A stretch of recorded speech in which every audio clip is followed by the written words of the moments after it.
we did the hybrid design, so we had a few things that we had to follow. So we must have a level 1 place. We had to pick up from the human player, and we had to have a drive train. We should have a level 2 and level 3 place for the coral, and we should place the algae low. And then we could have a thing that made that algae go in the high net and do a shallow climb. Okay, and then for interacting with the coral pieces, we came up with several ideas. We could have a ramp where it slides down from the human player and we catch it. We could also spear it off of that intake. We could grab it on the end, or we could grab it from the side. And we thought that grabbing it on the end would be best for the ideas we were having because it gives you the most range of motion. It comes in down at 35 degrees and then you need to flip it to put it on 35 degrees the other way. So grabbing it on the end with just like a simple clamp, you can easily have different mechanisms to rotate it around and make that work. So one of the ways that we decided to do this was just a simple like lift mechanism, probably like a 2-stage lift because it needs to extend past the frame perimeter.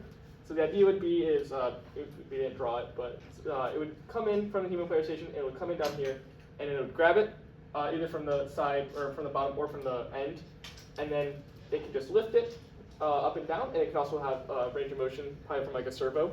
The reason why we thought we didn't need much forward motion is because it's only 1.5 inches that you need to go in front of the bumper to the actual post. So you can really get that from the 6 inches of, or 6 or 12 inches, depending on where you grab it, of the PVC pipe, either if you grab it on the end or the middle. You can just rotate it, and then you can just come in and then drop it.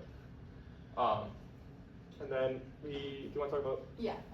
So we also, because it's a hybrid bot, we also decided to ultimately focus more on coral, but still do a very basic algae mechanism. So our first idea was a hopper. However, we kind of ruled that out because when the algae comes off of the reefscape, if it is not super accurate, then it's going to bounce out of the hopper and you won't be able to grab it again, which means that you'll only have a certain number of tries and it'll be very hard to take in the algae that way.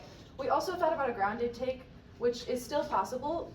There's no gaps in the bumpers, but you can do an over the bumper, but we ultimately decided that a plow is like the easiest and quickest way to get it because all you have to do is push it, and that means you can have any algae that has been knocked to the ground because especially the algae closer to the end because it's just resting on PVC pipe.